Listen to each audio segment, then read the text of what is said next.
تو اللہ کے نبی علیہ السلام سے زیادہ نیک تو دنیا میں کوئی بھی نہیں ہے نا. تو اس حدیث سے یہ پتا چلا کہ آپ علیہ السلام لوگوں کے درمیان بیٹھا کرتے تھے اور ان سے بات چیت فرمایا کرتے تھے. تسبیح پکڑ کے ہر وقت نکر میں نہیں لگے رہتے تھے. ہمارے ہاں وڈا پیر وہ ہے جو 24 گھنٹے مصلی پکڑ کے تسبیح پکڑ کے ایک کونے میں لگ جائے, خلوت اختیار کر لے. تو یہ مزاج بڑا خطرناک ہے. اس سے انسان میں جرت شروع ہو جاتی ہے, وہ دین میں خود سے کہنا سننا شروع کر دیتا ہے. مجھے خود بتاؤ, اگر ہر بندہ اپنی شریعت اپنی کتاب نکال لے گا تو یہ کیا بنے گا دین کا؟ تو اس لیے یہ مزاج دیا ہے کہ جس چیز کا پتہ ہے اس پہ بولو, جس کا نہیں پتا وہاں خاموش.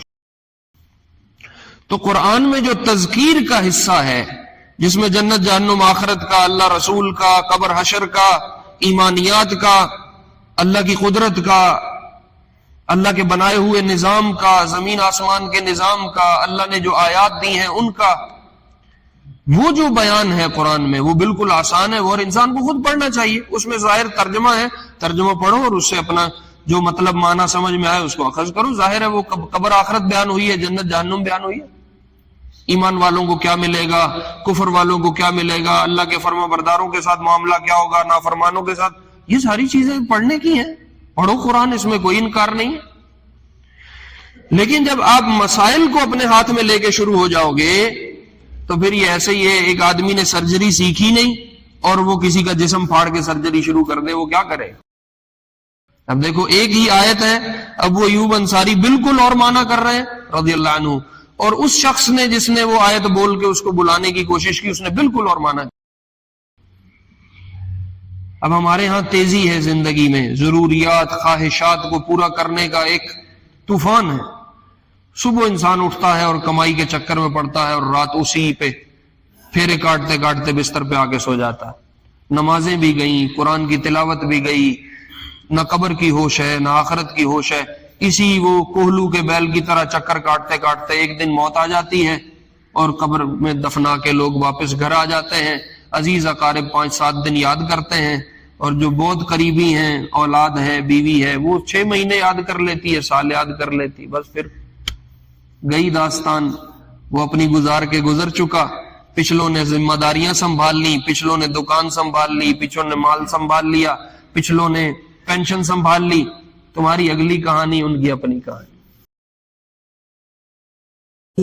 صلی علیک اللہ صلواتا دائما فالعز والفوز ليس إلا فيك.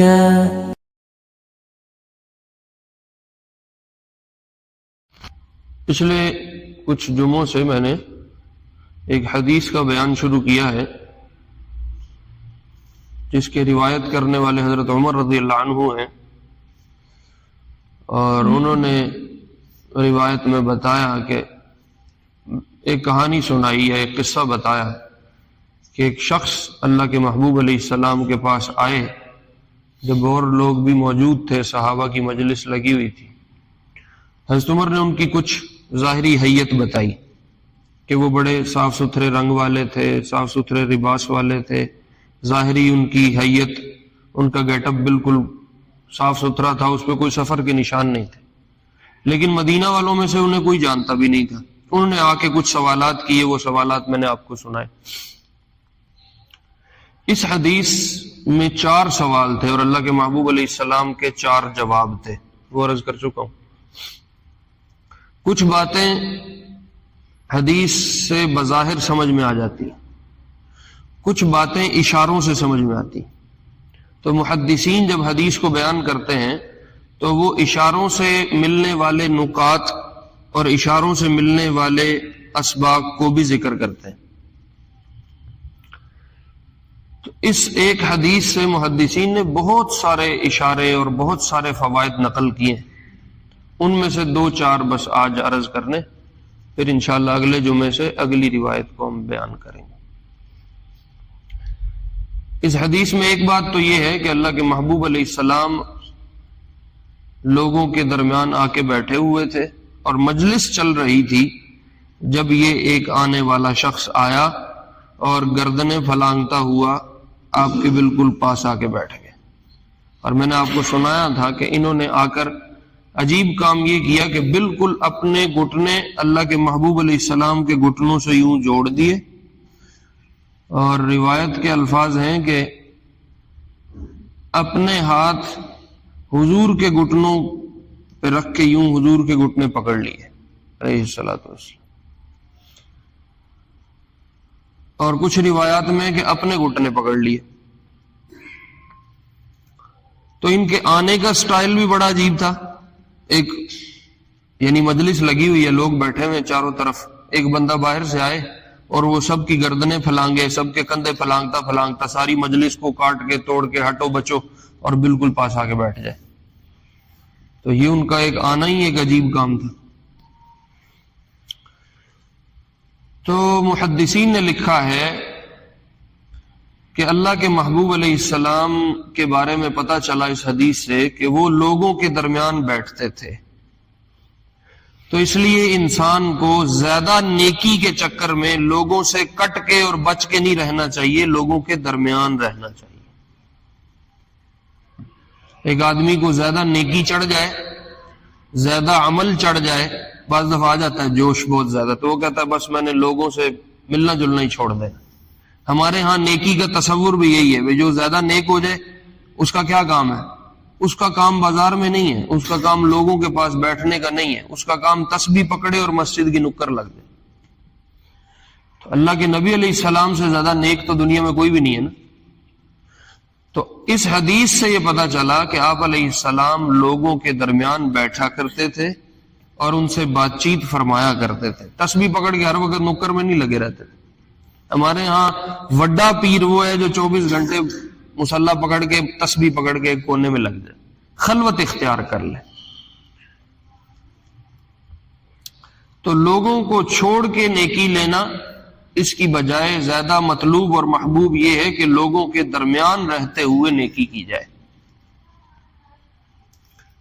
اس لیے ایک حدیث میں آپ علیہ السلام نے فرمایا المؤمن الذی یخالط الناس، وہ ایمان والا جو لوگوں کے درمیان رہتا ہے، وَيَصْبِرْ عَلَىٰ أَذَاهُمْ، اور ان کی طرف سے آنے والی تکلیفوں پہ باتوں پہ صبر کرتا ہے، خَيْرٌ مِّنَ الْمُؤْمِنِ الَّذِي لَا يُخَالِطُ النَّاسَ وَلَا يَصْبِرْ عَلَىٰ أَذَاهُمْ، یہ اس مومن سے بہت بہتر ہے جو تسبیح پکڑ کے کونا سنبھال لے، نہ لوگوں سے ملتا ہے، نہ لوگوں سے بات کرتا ہے، نہ ان کی طرف سے آنے والی کسی تکلیف پریشانی پہ صبر کرتا ہے۔ لہذا اگر میں یہ نیکی کمانا چاہتا ہوں کہ میں مصلی پہ بیٹھ جاؤں، میں تسبیح پکڑ لوں، میں کونا سنبھال لوں، میں اللہ اللہ کروں، تو اس سے کئی درجے بہتر نیکی یہ ہے کہ میں لوگوں میں جاؤں، ان سے گھلوں ملوں، ان کے پاس بیٹھوں اٹھوں، اور ان کی طرف سے کوئی تکلیف دہ بات آ جائے اس پہ صبر کروں۔ جو نیکی مجھے وہاں مصلی پہ ملے گی اس سے بہتر نیکی مجھے یہاں مل جائے گی۔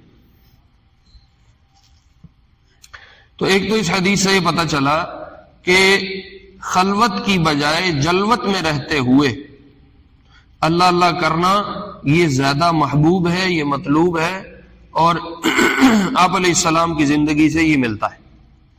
آپ لوگوں کے درمیان بیٹھتے تھے، آپ لوگوں سے بات چیت فرماتے تھے، بلکہ حدیث میں تو آتا ہے کنا اذا ذکرنا الدنیا ذکرہا معنا، جب ہم کبھی دنیا کا معاملہ شروع کر لیتے تھے، چھیڑ لیتے تھے، بات چیت شروع ہو گئی، تو اللہ کے محبوب علیہ السلام بھی ہمارے ساتھ دنیاوی گپ شپ کرتے تھے۔ نیکی کا یہ مطلب نہیں ہوتا مولوی ہو جانے کا، داڑھی رکھ لینے کا، اب یہ بالکل دنیا سے کٹ جائے، اس کا دنیا میں کیا کام ہے؟ نہیں، صحابہ فرماتے ہیں جب ہم دنیا کا تذکرہ کرتے تھے، کبھی گپ شپ میں چھیڑ لی کوئی بات، تو آپ بھی ہمارے ساتھ شامل ہو کے دنیا کے تذکرے فرماتے تھے۔ کسی فصل کا، کسی کھیت کا تذکرہ چھڑ گیا، میں نے اتنی فصل لگائی تھی، میں نے اتنی اٹھائی ہے، اس میں کیڑا لگ گیا، اتنے میں نے پودے لگا دیے، اتنی کھجور ملی ہے، کو اپنا مال سودا سلف، اپنی باتیں گپ شپ شروع ہو گئی، تو آپ ڈانٹ کے چپ نہیں کرواتے تھے، وہی چپ کر جاؤ، تم کیا دنیا کی باتیں کر رہے ہو، اللہ اللہ کرو، ذکر کرو، تلاوت کرو، تم وقت ضائع کر رہے ہو۔ نہیں، آپ کی زندگی سے نہیں ملتا۔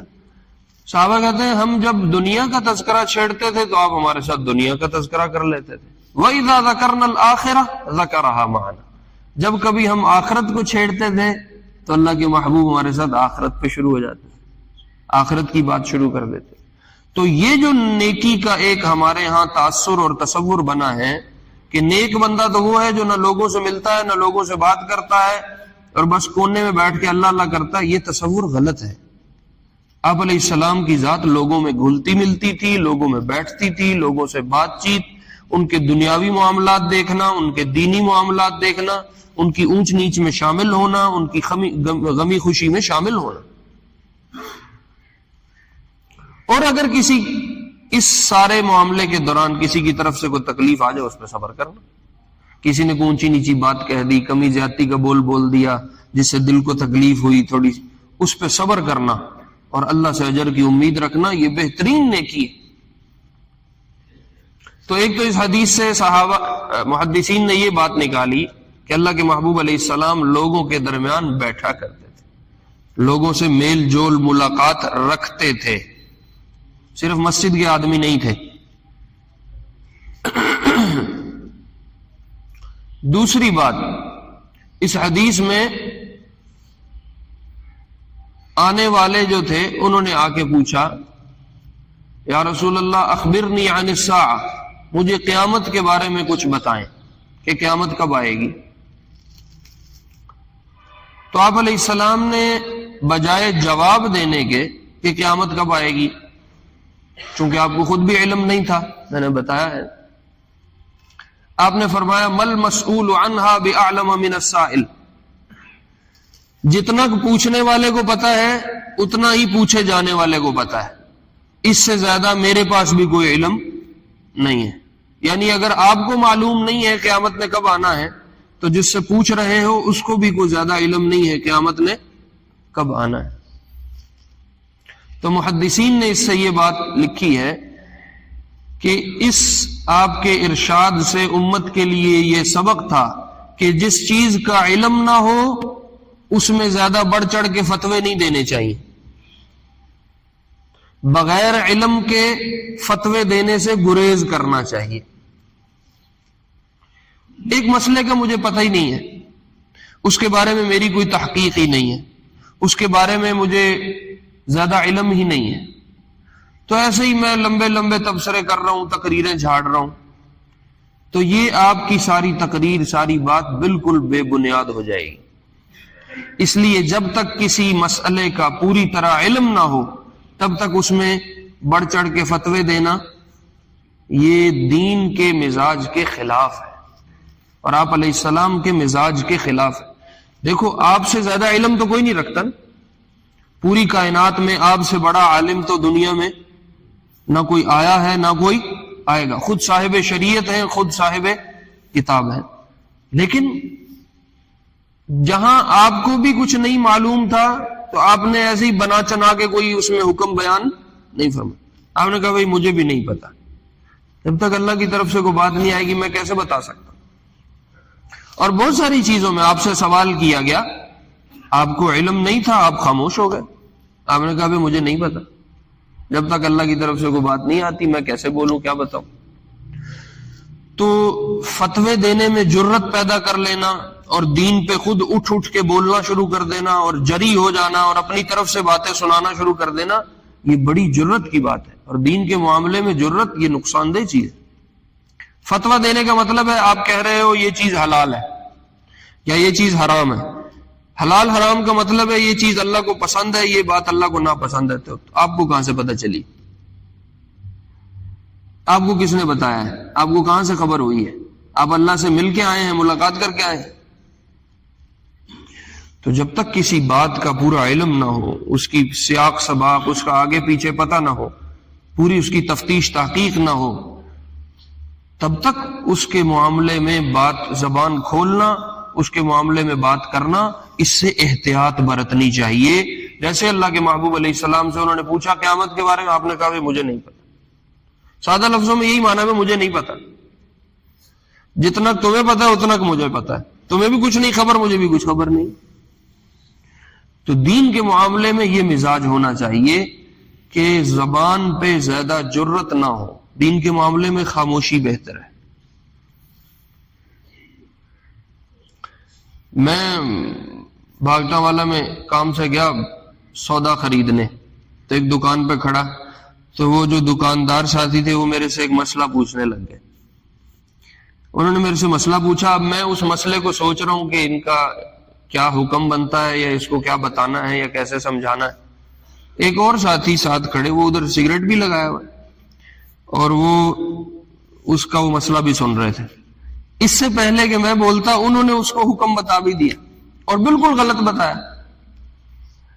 میں نے کہا جی نہیں، اس میں یہ بات ایسے نہیں ہے، یوں ہے. کہنے لگے نہیں مولوی صاحب انج نہیں. تو یہ مزاج بڑا خطرناک ہے، اس سے انسان میں جرت شروع ہو جاتی ہے، وہ دین میں خود سے کہنا سننا شروع کر دیتا ہے. مجھے خود بتاؤ، اگر ہر بندہ اپنی شریعت اپنی کتاب نکال لے گا تو یہ کیا بنے گا دین کا؟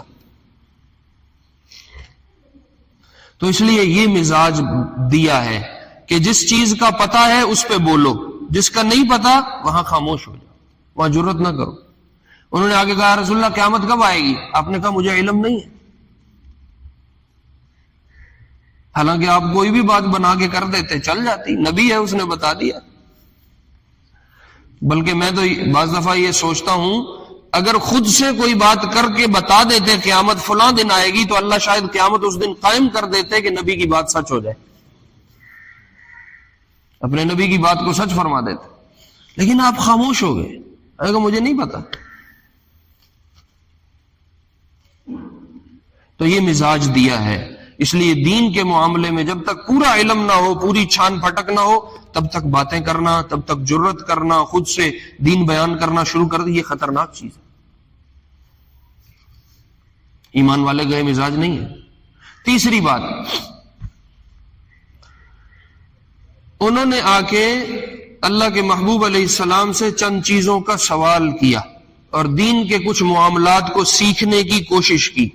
تو محدثین نے لکھا ہے کہ دینی معاملات کو کسی کی صحبت میں جا کے سیکھنا چاہیے.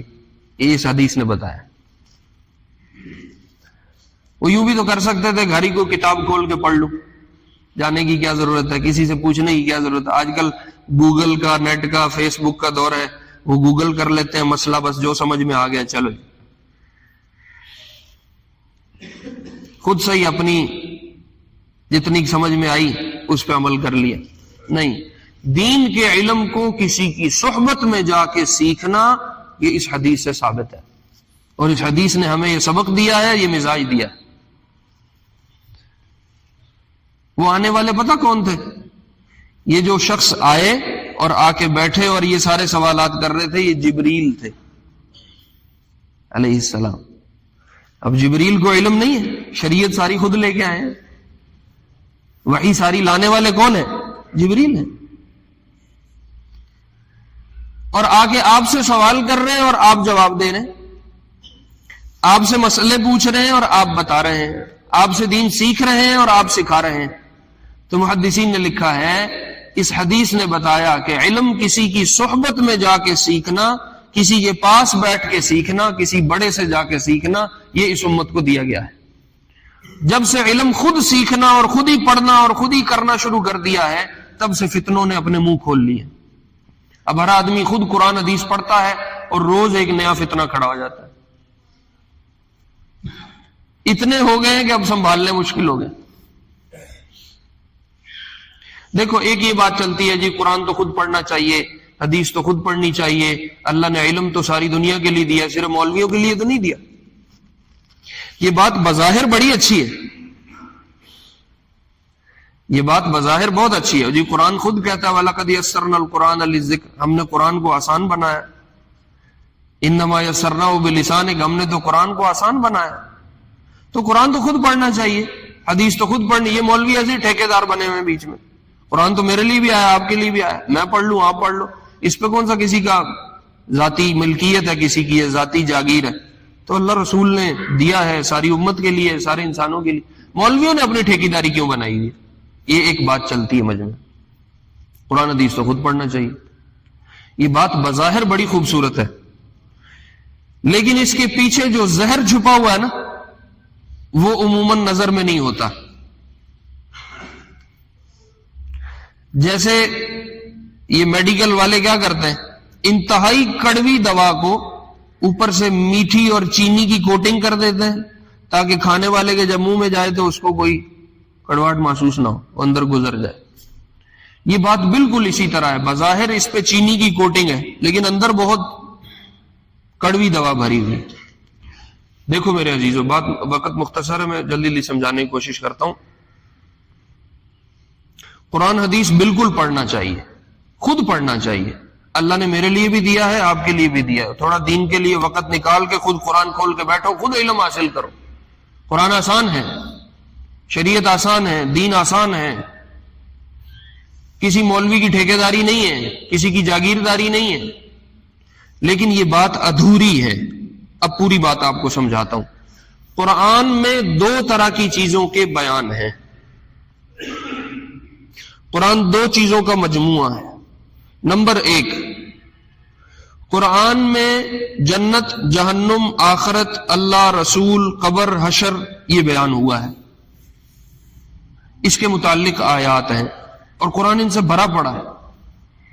اس کو کہتے ہیں تذکیر کی آیات، جن میں اللہ نے یاد دہانی کروائی ہے، واعظ و نصیحت کی آیات، تو وہ پڑھنی چاہیے اور وہ ہر انسان کو پڑھنی چاہیے۔ اور اس معاملے میں قرآن کہتا ہے کہ ہم نے قرآن کو کیا بنایا ہے؟ آسان بنایا۔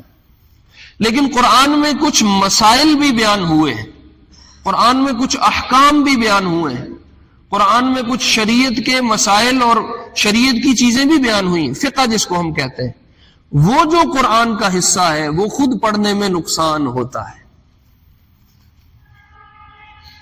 کہ جب تک پورے مسئلے کا علم نہیں ہے، سیاق سباق پتہ نہیں ہے، آپ کیسے ایک مسئلہ خود سے نکال رہے ہو، اس پہ عمل کر رہے ہو؟ جب وہ خود سے پڑھنا شروع کرتے ہیں پھر نقصان کر بیٹھتے ہیں۔ اس کے لیے صحبت ضروری ہے کہ کسی عالم کے پاس جا کے خود جو پڑھا ہے، جو خود سمجھ میں آ رہی ہے، اس کو کسی عالم سے پوچھ لیا جائے۔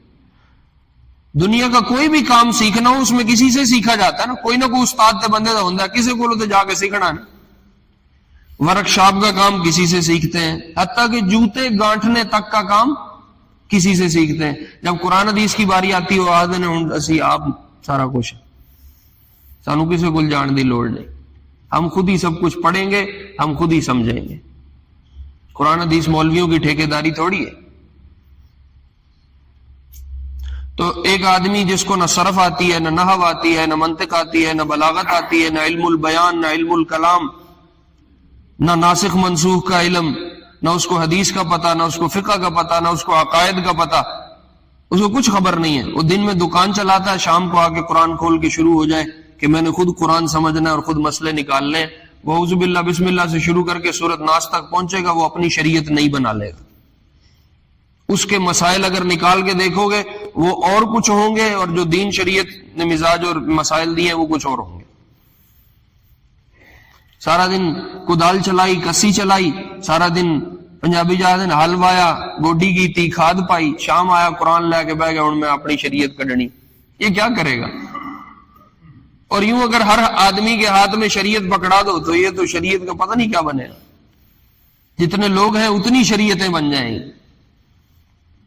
تو قرآن میں جو تذکیر کا حصہ ہے، جس میں جنت، جہنم، آخرت کا، اللہ رسول کا، قبر حشر کا، ایمانیات کا، اللہ کی قدرت کا، اللہ کے بنائے ہوئے نظام کا، زمین آسمان کے نظام کا، اللہ نے جو آیات دی ہیں ان کا، وہ جو بیان ہے قرآن میں وہ بالکل آسان ہے، اور انسان کو خود پڑھنا چاہیے۔ اس میں ظاہر ترجمہ ہے، ترجمہ پڑھو اور اس سے اپنا جو مطلب معنی سمجھ میں آئے اس کو اخذ کرو۔ ظاہر ہے وہ قبر آخرت بیان ہوئی ہے، جنت جہنم بیان ہوئی ہے، ایمان والوں کو کیا ملے گا، کفر والوں کو کیا ملے گا، اللہ کے فرما برداروں کے ساتھ معاملہ کیا ہوگا، نافرمانوں کے ساتھ، یہ ساری چیزیں پڑھنے کی ہیں۔ پڑھو قرآن، اس میں کوئی انکار نہیں ہے۔ لیکن جب آپ مسائل کو اپنے ہاتھ میں لے کے شروع ہو جاؤ گے تو پھر یہ ایسے ہی ہے، ایک آدمی نے سرجری سیکھی نہیں اور وہ کسی کا جسم پھاڑ کے سرجری شروع کر دے، وہ کیا کرے؟ ایک آدمی نے ایک کام سیکھا نہیں اور وہ پلمبری کا اور الیکٹریشین کا اور مستری کا کام شروع کر دے تو وہ کیا کرے گا؟ تو ہر کام کے کچھ کاریگر لوگ ہوتے ہیں،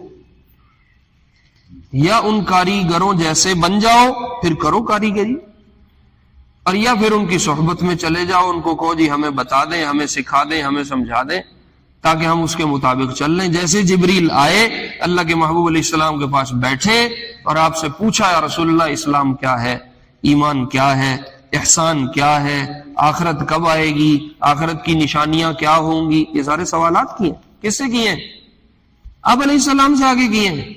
خود سے کوئی شرح اور خود سے کوئی چیز کو بیان کرنا نہیں شروع کیا، یا اپنے آپ کو علم کامل تصور نہیں کیا کہ بس جو مجھے آتا ہے یہ ٹھیک ہے، مجھے کسی سے پوچھنے کی ضرورت نہیں ہے۔ تو قرآن حدیث پڑھنا ہے، یہ بڑی اچھی بات ہے، یہ ظاہری جذبہ بڑا اچھا ہے کہ قرآن کھولو اور پڑھو، کسی مولوی کی اس میں کیا ضرورت ہے۔ تو میرے عزیزوں، میرے پیارے، اور قرآن کا اکثر حصہ تذکیری ہے، جو مسائل ہیں وہ چند ہیں۔ یوں کہہ لو جو مفسرین نے آیات لکھی ہیں تقریباً اس میں سے 500 550 کے قریب آیات ہیں جو مسائل کی ہیں، باقی سارا قرآن تذکیر کا ہے۔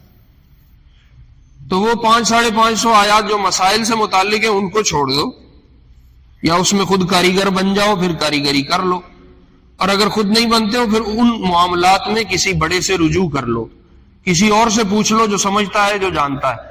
باقی سارا قرآن 6666 آیات، اس میں سے 500 550 نکال دو، باقی ساری یوں کہہ لو 6000 آیات آخرت سے متعلق ہیں، قبر سے متعلق ہیں، ایمانیات ہیں، تذکیر ہے، یاد دہانی کی چیزیں ہیں، واعظ و نصیحت ہے، وہ ضرور پڑھو، اس میں جتنا چاہے زور لگاؤ، وہ تو اچھی بات ہے۔ ہم تو خود کہتے ہیں قرآن لے کے بیٹھو، سارا دن دکانوں میں، تجارتوں میں، کھیتی باڑیوں میں گزر جاتا ہے، نہ کوئی قرآن کی تلاوت ہوتی ہے، نہ تسبیح درود استغفار ہوتا ہے، نہ اپنی آخرت پتہ، نہ جنت پتہ، نہ جہنم پتہ۔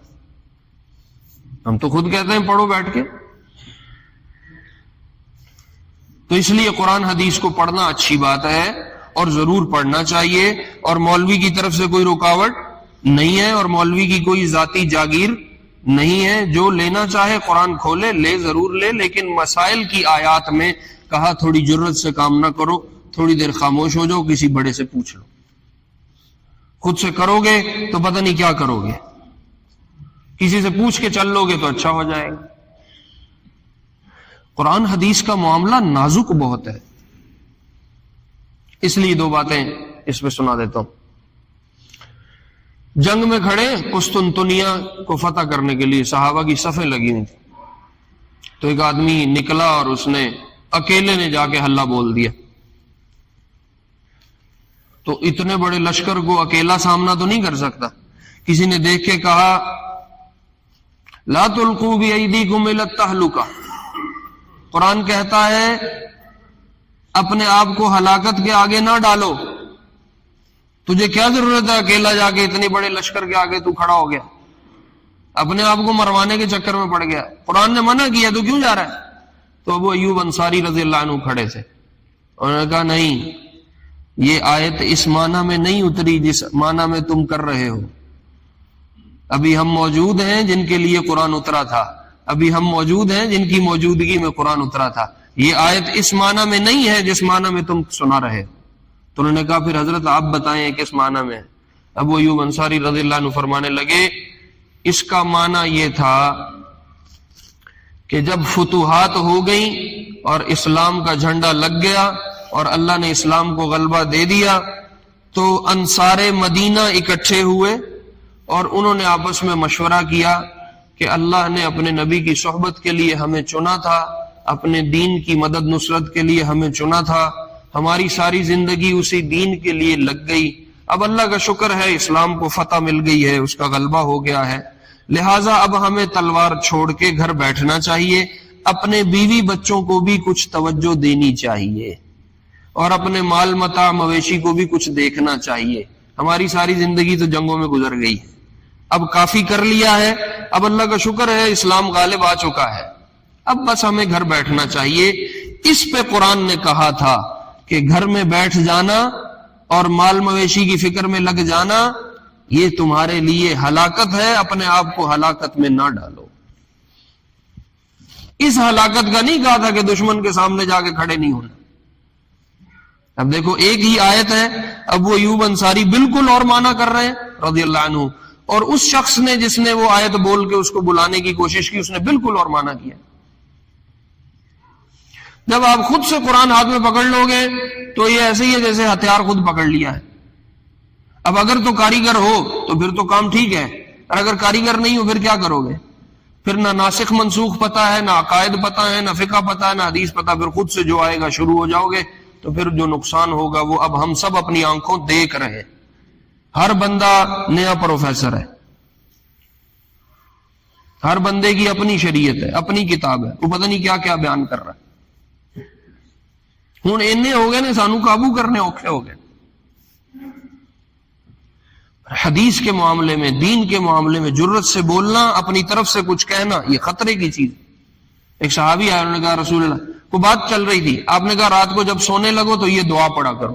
وہ دعا بتائی، بسمک ربی وضعت جنبی وبک ارفعہ ان امسکت نفسی فاغفر لها وان ارسلتها فاحفظها بما تحفظ به عبادك الصالحین اللهم انی اسلمت نفسی الیک ووجہت وجہی الیک والجأت ظہری الیک وفوضت امری الیک رغبتا الیک لا ملجا ولا منجا منک الا الیک۔ آخری جملہ تھا آمنت بکتابک الذی انزلت وبنبیک الذی ارسلت، میں ایمان لایا اس کتاب پر جو تو نے نازل کی ہے اور اس نبی پر جس کو تو نے رسول بنا کے بھیجا ہے۔ یہ آخری جملہ تھا۔ اس میں لفظ ہے وبنبیک الذی ارسلت، میں ایمان لایا اس نبی پر جس کو آپ نے رسول بنا کے بھیجا۔ وہ سننے والے عرب تھے، صحابی تھے، انہوں نے پڑھ دیا وَرَسُولِكَ الَّذِي أَرْسَلْتَ، تھا نبیِّكَ الَّذِي أَرْسَلْتَ۔ نبی اور رسول میں کوئی بہت بڑا فرق نہیں ہے، لیکن انہوں نے لفظ بدل دیا۔ جو آپ سکھا رہے تھے وہ تھا نبیِّكَ الَّذِي أَرْسَلْتَ، جو اس نے خود سے اپنی سمجھ سے پڑھ دیا وہ تھا رسولِكَ الَّذِي أَرْسَلْتَ۔ تو آپ نے کہا نہیں، نبیِّكَ الَّذِي أَرْسَلْتَ نہیں کہنا، رسولِكَ الَّذِي أَرْسَلْتَ نہیں کہنا، جو میں کہہ رہا ہوں وہ کہنا۔ تو آپ نے اس کی تصحیح کی، کہا نبیِّكَ الَّذِي أَرْسَلْتَ کہو، رسولِكَ الَّذِي أَرْسَلْتَ نہیں کہنا۔ اپنی سمجھ کو داخل نہیں کرو، جو میں کہہ رہا ہوں اس کے مطابق چلو۔ ایمان والے کو یہ مزاج دیا ہے کہ خود سے کمیاں زیادتیاں نہ کرے، خود سے جو سمجھ میں آ رہا ہے اس کو نہیں بولے، جو بتایا جا رہا ہے بس اسی پہ رہو۔ جب خود سے کرنا شروع کرو گے تو لائن کراس ہو جائے گی، کسی اور طرف نکل جاؤ گے۔ اور شروع میں اتنا مسئلہ نہیں ہوتا، چھوٹی چھوٹی چیزیں وہ کہتے ہیں کوئی بات نہیں، کوئی بات نہیں، کوئی بات نہیں۔ ہمارے استاد کہا کرتے تھے ٹرین جب اپنی اسٹیشن سے نکلتی ہے نا، دو ٹرینیں اکٹھی، تو ان کی لائنیں ساتھ ساتھ ہوتی ہیں، وہ اکٹھی چل رہی ہوتی ہیں، لیکن آہستہ آہستہ موڑ میں فرق پڑتا ہے، ایک بالکل مشرق میں نکل جاتی ہے، ایک مغرب میں نکل جاتی ہے۔ جب قرآن میں جرت پیدا ہو جائے گی، خود سے بیان کرنا شروع کرو گے تو شروع میں اتنا احساس نہیں ہوگا، آہستہ آہستہ آہستہ آہستہ فرق آئے گا اور تمہیں سمجھ بھی نہیں آئے گی، تم مشرق میں ہوگے، قرآن مغرب میں ہوگا۔ اور آخری بات جو اس میں تھی، بس بھئی عرض کر کے پھر انشاءاللہ سنتیں پڑھتے ہیں۔ یہ جو شخص آئے ان کو مدینے والے نہیں جانتے تھے اور ان کی کوئی ظاہری تعارف بھی نہیں تھا، تو حضرت عمر رضی اللہ عنہ پریشان تھے کہ پتہ نہیں یہ بندہ کون ہے۔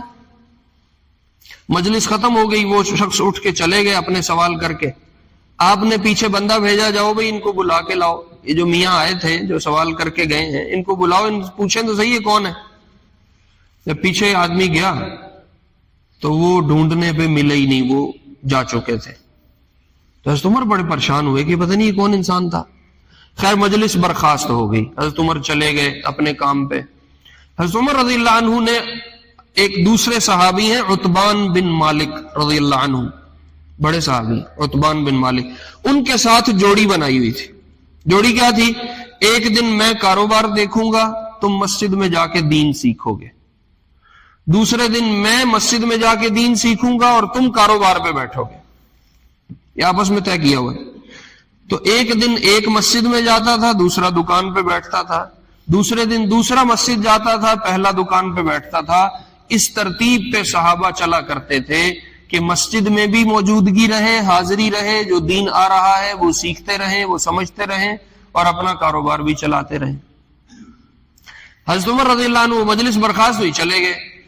اگلے دن وہ مسجد میں حاضری نہیں ہوئی، چونکہ اگلا دن عتبان بن مالک کا تھا، ساتھی کا تھا، وہ مسجد آ گیا، حضرت عمر اپنے کاروبار پہ تھے۔ تیسرے دن جا کے حضرت عمر واپس تشریف لائے تو حضرت عمر فرماتے ہیں لبست ملین، میں بڑا پریشان رہا اس معاملے میں کہ وہ جو پرسوں بندہ آیا تھا وہ کون تھا، اور موقع نہیں مل سکا آپ سے پوچھنے کا، بس نماز کے لیے آئے، نماز پڑھ کے اپنے کام پہ چلے گئے۔ تو تیسرے دن جب حاضری ہوئی تو آگے اللہ کے محبوب علیہ السلام چہرے پڑھ لیتے تھے، آپ کو علم ہو جاتا تھا۔ آپ نے کہا عمر تم جانتے ہو وہ آنے والا کون تھا؟ اللہ اکبر۔ تو حضرت عمر نے کہا یا رسول اللہ، اللہ و رسولہ عالم، اللہ اس کا رسول ہی جانتے ہیں وہ کون تھا، ہمیں کیا خبر، پریشانی ضرور ہے کہ وہ آنے والا کون تھا۔ تو آپ نے فرمایا ذاکم جبریل، وہ آنے والے جبریل تھے، اتاکم یعلمکم دینکم، وہ تمہارے پاس آئے تھے کہ تمہیں تمہارا دین سکھا سکیں، تمہیں تمہاری دین کی باتیں بتا سکیں۔ جبریل آئے تھے اور وہ آنے والے جبریل تھے اور انسانی شکل میں آئے تھے اور آگے تمہیں تمہارا دین سکھا کے گئے ہیں۔ اس سے محدثین نے لکھا ہے کہ کچھ وقت مسجد کے لیے نکالنا چاہیے، جیسے حضرت عمر رضی اللہ عنہ نے اپنے لیے ایک دن رکھا ہوا تھا۔ اب ہمارے ہاں تیزی ہے زندگی میں، ضروریات خواہشات کو پورا کرنے کا ایک طوفان ہے، صبح انسان اٹھتا ہے اور کمائی کے چکر میں پڑتا ہے اور رات اسی پہ پھیرے کاٹتے کاٹتے بستر پہ آ کے سو جاتا ہے۔ نمازیں بھی گئیں، قرآن کی تلاوت بھی گئی، نہ قبر کی ہوش ہے نہ آخرت کی ہوش ہے، اسی وہ کوہلو کے بیل کی طرح چکر کاٹتے کاٹتے ایک دن موت آ جاتی ہے اور قبر میں دفنا کے لوگ واپس گھر آ جاتے ہیں۔ عزیز اقارب 5-7 دن یاد کرتے ہیں، اور جو بہت قریبی ہیں، اولاد ہے، بیوی ہے، وہ 6 مہینے یاد کر لیتی ہے، سال یاد کر لیتی، بس پھر گئی داستان، وہ اپنی گزار کے گزر چکا۔ پچھلوں نے ذمہ داریاں سنبھال لی، پچھلوں نے دکان سنبھال لی، پچھلوں نے مال سنبھال لیا، پچھلوں نے پینشن سنبھال لی، تمہاری اگلی کہانی، ان کی اپنی کہانی۔ تو اس لیے کچھ وقت اپنی آخرت کو دینا، کچھ وقت دین کو دینا، کچھ وقت مسجد کو دینا، کسی کی صحبت میں بیٹھ کے 4 منٹ اللہ اور اس کے رسول کے دیے ہوئے دین کو سیکھنا، یہ صحابہ کا مزاج تھا۔ اس لیے صحابہ نے آپس میں یوں تقسیم ہے، جب آدمی ضرورت سمجھتا ہے نا پھر اس کے لیے کچھ نہ کچھ ترتیبیں بن جاتی۔ آج پتہ چل جائے پیٹرول بند ہونے لگا ہے اور اب پیٹرول نہیں ملے گا، کم ہو گیا ہے، شارٹیج ہو گئی ہے، تو پھر کیا ہوتا ہے، دکان سے وقت نکل آتا ہے پمپ کے لیے، جا کے 2 گھنٹے لائن میں کھڑا ہو جاتا ہے۔ اب کیوں کھڑا ہے؟ ضرورت سمجھتا ہے۔ میرے عزیزوں میرے پیارو، دین ضرورت کی چیز ہے، اس پہ آخرت کا دار و مدار ہے، اس پہ دنیا کا دار و مدار ہے، اس پہ اللہ رسول کی رضا ہے، اس پہ قبر حشر بننا بگڑنا ہے۔ تو اس کے لیے جب ضرورت محسوس کرے تو پھر کچھ وقت نکالے گا، کچھ اس کی ترتیب بنائے گا، اپنے پیچھے کسی کو بٹھایا، کچھ دیر جا کے اللہ رسول کی بات سن لی، کچھ کر لی، کوئی قرآن کی تلاوت کر لی، کوئی حدیث پڑھ لی، کوئی تھوڑا بہت اللہ رسول کو یاد کر لیا، ایسے کچھ وقت نکالنا پڑے گا۔ اگر کہو بس میرا یہ کام ہو جائے پھر کر لوں گا، میرا وہ کام ہو جائے پھر کر لوں گا، پھر کام کبھی نہیں ہوتے، پھر زندگی بھر پھنسا ہی رہتا آدمی، کبھی بھی موقع نہیں ملتا۔ تو کچھ نہ کچھ زبردستی وقت نکالنا اپنی مصروفیات میں سے اور دین کو سیکھنا، یہ مزاج شریعت نے ہمیں دیا ہے۔ اللہ رب العزت ہمیں کہے سنے پہ عمل کی توفیق نصیب فرمائے۔ سنت ہے